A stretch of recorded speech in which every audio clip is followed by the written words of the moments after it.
Hello everyone, this is Defense Politics Asia, and this is the summary for the day of 642 for the 27th of November. And before I start, I want to emphasize something that I did not mention yesterday is there is a massive storm of some kind, look like a typhoon or hurricane that is hitting towards the south of Ukraine. As you can see, this massive storm system that is moving northeastwards across towards Crimea and to the south of Ukraine. And from what we understood is that there is already flooding being reported yesterday over in the Crimean region, as well as a lot of power went down in the Odessa region. So there is some severe problems with this sudden storm, and this storm also brings about very cold temperatures, massive snow and everything, which it brings the winter just came very suddenly.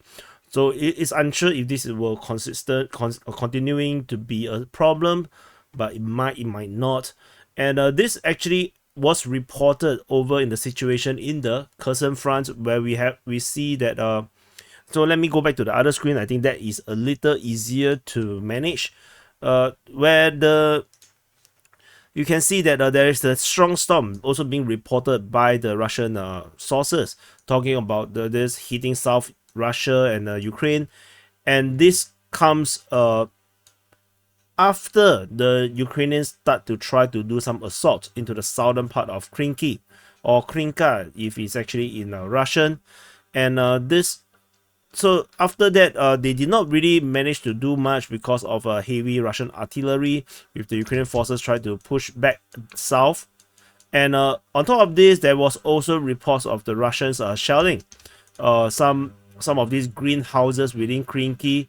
This is actually this specific location. This I think is the greenhouses. The Russians actually shot this position. Maybe the Ukrainians are trying to get some vegetable to eat. So anyway, yeah, so this is the situation over at Krinky. There is some attempt to evacuate some of the injured, but the Ukrainian forces are still there. I'm not sure where some of you people get information that Ukrainian forces have given up Krinky, but that's not the case. I did mention that yesterday. And on top of that, there is also some attempted push around this how do you call this place, east of Kherson city, this Kherson, and over in the south of the Pridniprovsky railway bridge, all the way south. There is Ukrainian forces moving in the Poima direction, and these are Marines, Ukrainian Marines, that they got also repulsed by Russian artillery. So maybe they are trying to move around this area here, trying to figure out how to maybe do something around this region here, but they got spotted again, probably by drones, and then they got shelled, which caused them to probably do some withdrawal back to wherever they come from. So this is the situation over at the Kherson front in the south. I also tend to call it the southern front. And we move on away from the region. We move into the Zaporizhia front. This is Zaporizhia city. We have nothing much except that there is a Russian push over in the region of Robotine. This is reported by the Russian Defense Ministry and the Ukrainian Defense Ministry. Both of them talk about it. However, the Ryba actually reports the opposite. They say that it's the Ukrainians that were attacking. So yeah, some kind of interesting, where both defense ministries say that the Russians are attacking, whereas the Ryba actually says it's the Ukrainians. Unit involved, I'm not sure if you care about, is actually the Ukrainian. Oh, did I write it wrong? Oh, I think I read it wrong, because this is a two attacks launched of the assault groups of the 33rd Mechanized Brigade repelled by the Russian. So it's my mistake. My wrong. I know. I made a mistake. I shouldn't have said that. Ryba have contradicted both defense ministries. So sorry. I'm so sorry. So let me change this. I will delete this first. My apologies. So the Russians say the Ukrainians are attacking. The Ukrainians say the Russians are attacking. So also depending on what you prefer. So that's the situation here. So yeah, moving on, and there's nothing over at the Huaibule sector. We move into the Velikan Novoselka sector.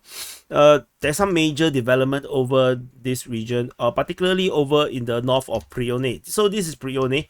The Russian forces hold this position very strongly because this is a very strategically important settlement, because after Prione there's basically nothing much for kilometers before they hit the next line of defense. The Ukrainians were supposedly attacking Prione, according to the information from the Russian Defense Ministry. 102nd Territorial Brigade was reportedly in this region here. Did I write it wrong again? Is this also the Russian attack? Oh my freaking god. Never mind, just leave it as such. Then the Russians launched an attack north of Prione on the 27th of November, yesterday. And they managed to capture Ukrainian strongholds in this position. They pushed up and they managed to capture this line of defense and actually secure this entire area. This entire area is now secured, giving the Russians even better defensive positions than before, and allowing them to secure this line all the way to Staromayorsky.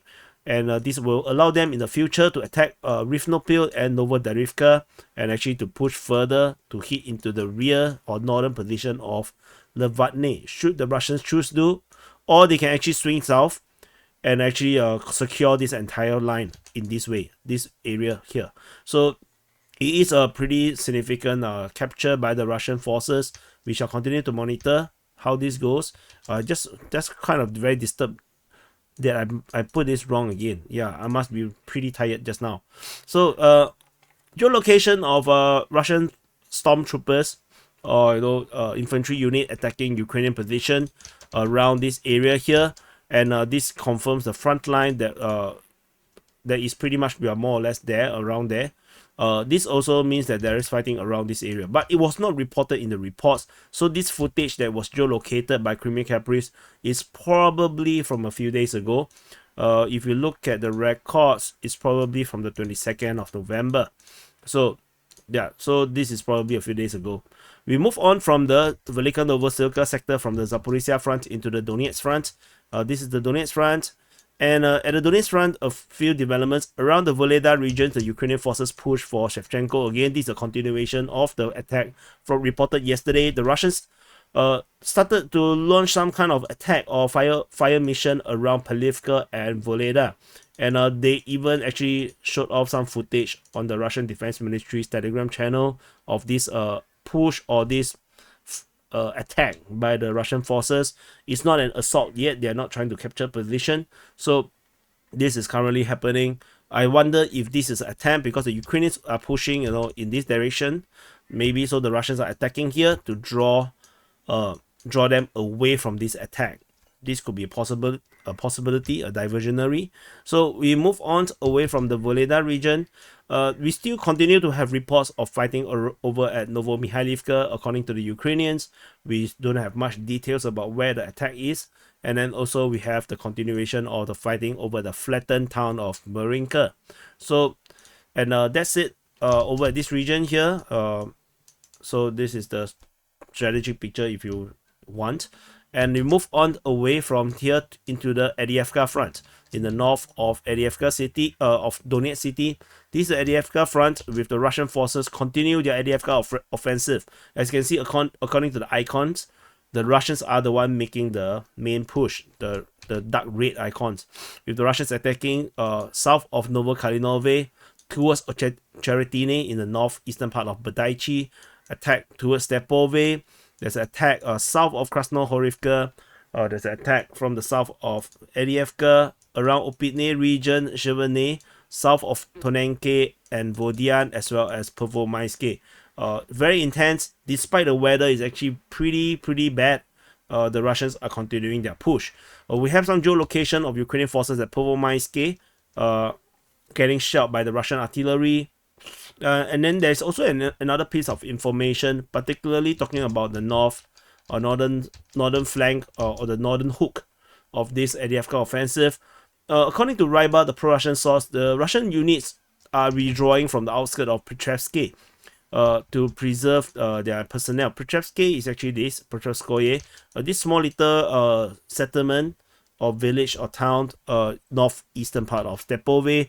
The Russian forces apparently is moving away from this position, maybe due to heavy attacks by the Ukrainians or heavy artillery. We're not sure because we didn't have any reports about Ukrainians counter-attacking, because maybe they all report it as the Russians are pushing Stepove.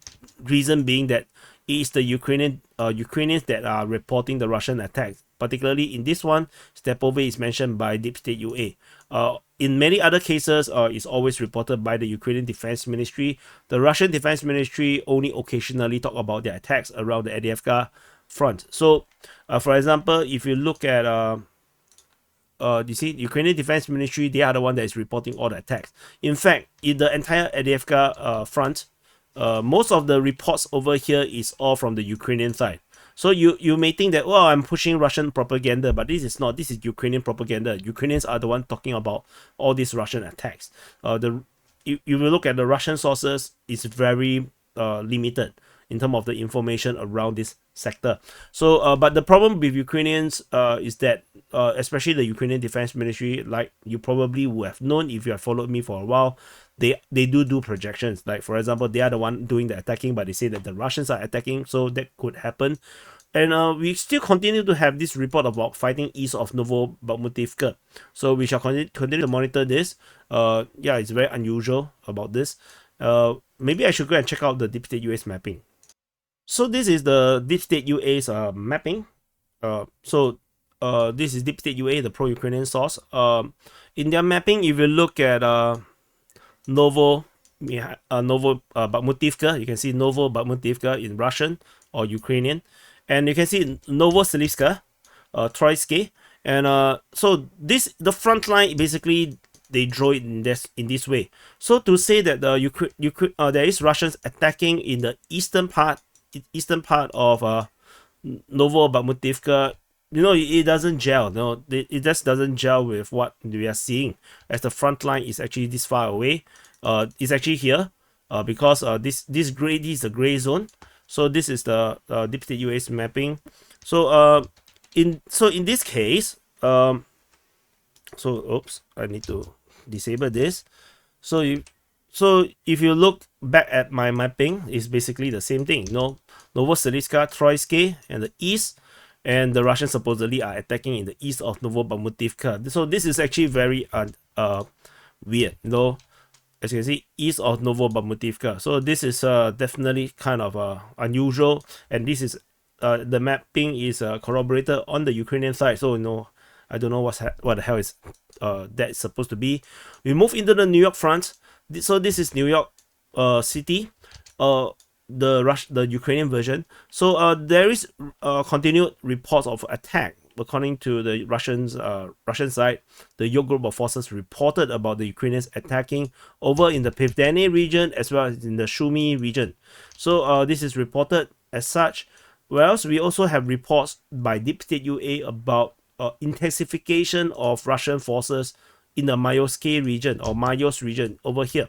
So the Russians in this region are doing more exercises because they are intensifying, lifting weights, doing shuttle runs, and playing basketballs, intensification of activities. So maybe they are pushing out, maybe they are not. We're not sure. All what we do know is the Ukrainians are the one making the push around this region here. So we shall continue to monitor and see what is the reality, what is actually happening. So that's all we know for now. We move into the Bakhmut front. This is Bakhmut city, and over in the southern flank of Bakhmut front, the Russian forces continue their offensive, in their Bakhmut offensive towards Klishevka, Andriivka, Kudyumivka. As usual, this is pretty similar to all the reports that we have been seeing over the past few days, or even weeks. But we have no concrete stuff, to see frontline changes.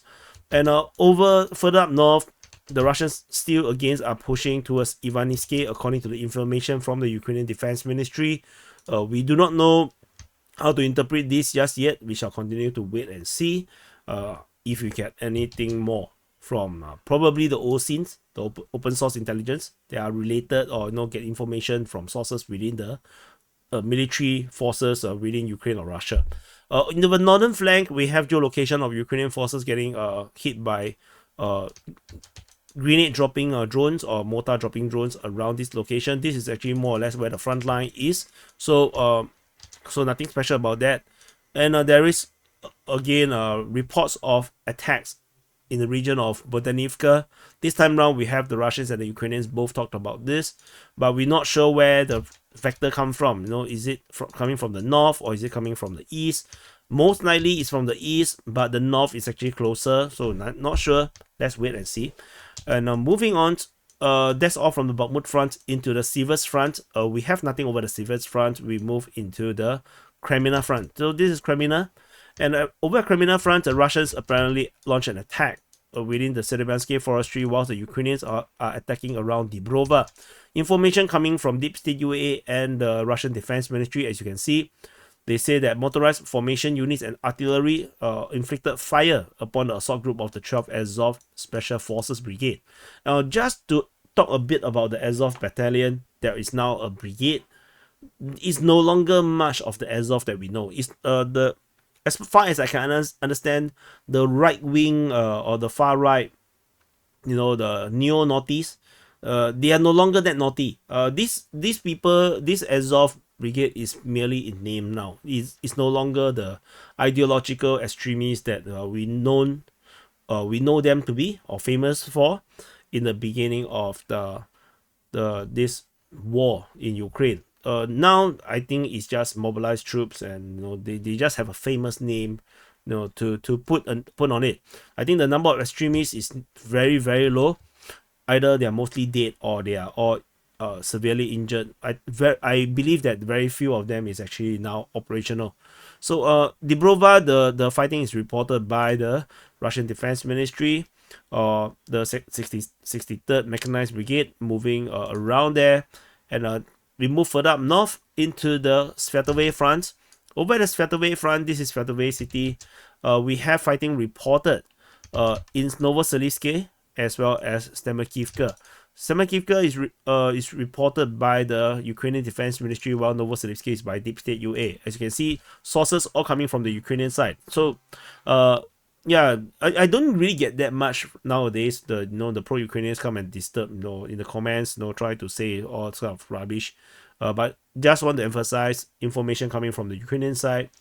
This is not Russian propaganda. This is Ukrainian propaganda. So we move on away from the Svetove front into the Kupiansk front.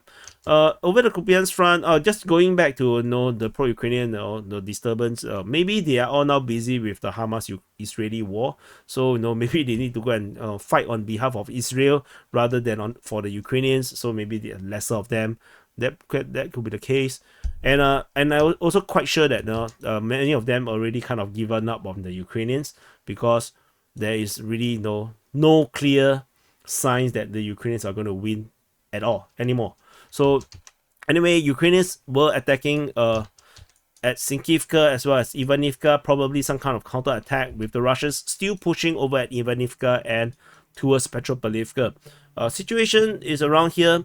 But across the entire front line of Ukraine, I think most of the intensity of the fighting have reduced due to the severe weather conditions. So, but the severe weather conditions will lead to harder grounds, and which leads to more ideal offensive terrain conditions, because then your armored vehicles will be able to move without getting stuck in the mud.